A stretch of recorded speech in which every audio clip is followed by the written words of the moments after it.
So in 2016, Suicide Squad came out and people are like, Suicide Squad is an awful movie that really nails home how bad DC Comics movies are. Oh my god, Suicide Squad is the best movie ever and anyone who disagrees and has a different opinion from me. The truth is, the final outcome of this movie is a bit more complicated than simply dismissing it as another terrible flick from DC, and simply referring it to the best movie ever made by the adamant fans who can't conquer their nostalgia and really take a look at what makes a good movie. Suicide Squad is a step in the right direction for the DC cinematic universe and has some really neat elements that I personally enjoyed very much. With all that being said, however, the movie still does have problems, and some pretty noticeable ones at that. This is my review of Suicide Squad.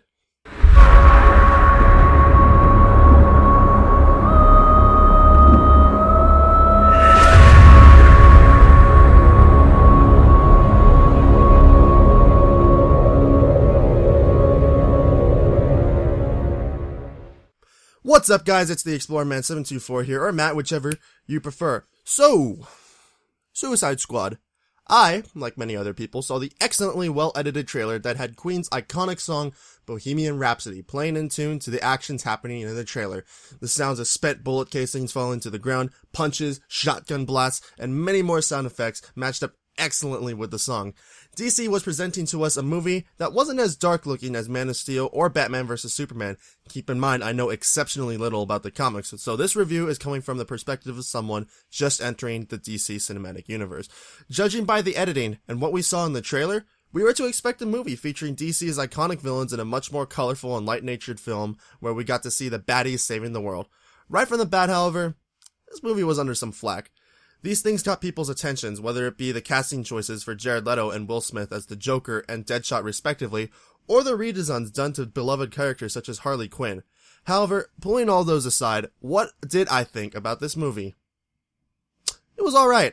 It's definitely not a bad movie that all the critics are saying that it is, and anyone that's saying that Suicide Squad merely continues the trend of bad DC movies is being exceptionally melodramatic. There were many moments in the film that I genuinely enjoyed and had fun with, and there was also some clever cinematography and editing done as well in certain parts. Even the actors that I was unsure of being right for the role pulled their characters off wonderfully. Will Smith as Deadshot and Viola Davis as Amanda Waller, for example. However, that's not to say this is all sunshine and rainbows, as while the cinematography, editing, and acting were great and executed well in one area, they suffered in another part of the movie. In addition, the plot was something that left a little to be desired. Near the end of the movie, when the Suicide Squad goes on their mission in particular, the plot is kind of all over the place, and the audience, thinking that they're going to do one thing, is actually doing something else entirely, which left me confused and going like, wait, what? That was their mission? I thought their mission was to stop the giant floating lightning ring of death in the sky. However, I digress. Without going into spoiler territory, Suicide Squad is a movie that takes place after the death of Superman, where Agent Amanda Waller, an exceptionally clever manipulator in the government, gathers together DC's iconic villains, called metahumans in the movie, and stores them within a top-secret prison with the intention of forming them into a task force to help with the world's crises. This movie, for sure, represents the anti-hero or reluctant hero theme, as the heroes in this case are actually bad guys, but the actual bad guy is way worse than any of them. Now, getting into the bad, the pacing of this movie, whack, to say the least. There aren't natural transitions between the introduction scenes for the characters and when the action scenes actually begin. And while Deadshot and Harley Quinn got their own segments in the movie where you got to see their backstories and relate to them as characters and people, you don't really see this for the other characters as well. You only get a little snippet from other people, not those villains themselves, about what those characters did, which really did harm the relatableness to those characters. Well, yes, you can make an argument that they're villains, you're not really supposed to relate to them. Maybe not, but you can't empathize with them. Like with Deadshot, for example, his backstory really makes you empathize with his character, despite the fact that, yes, he is technically a villain. And you realize that while they're technically bad guys, they're still people too, screwed up as they might seem. In addition, as I previously mentioned, the editing, while being well done in some scenes, is abysmal in others. One of the biggest letdowns for me was that the editing for the entire movie as a whole wasn't as consistent or as clever as the trailer showed to us primarily.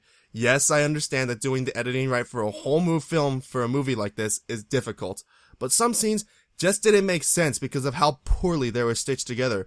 The third act of the movie, which is the mission of the Suicide Squad, for instance, only just felt like one really long, drawn-out scene because there were no noteworthy transitions or anything to tell the audience that the movie was transitioning from scene to scene. And there were just some parts, man, where the acting was pretty bad, to say the least, whether it was from Jared Leto or whether it was from Margot Robbie. However, her performance as Harley Quinn was pretty spot on for the majority of the movie. With all this being said, however, Suicide Squad is definitely worth a watch, whether you're an uber comic book fan or just a casual follower of these characters like me. You will find something to be worth your money in this movie.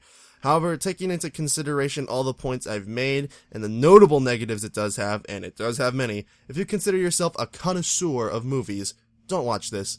You're only going to find it cringy and just straight up laughable. With all that being said, however, this is the highest rating I feel it deserves without taking personal bias into consideration and just looking at this as another DC Cinematic Universe movie. I give Suicide Squad 6 green hairspray cans for Jared Leto out of 10. Now guys, thank you so much for watching my review of Suicide Squad. If you liked it, be sure to hit that thumbs up button down below. It lets me know that you actually enjoyed this video.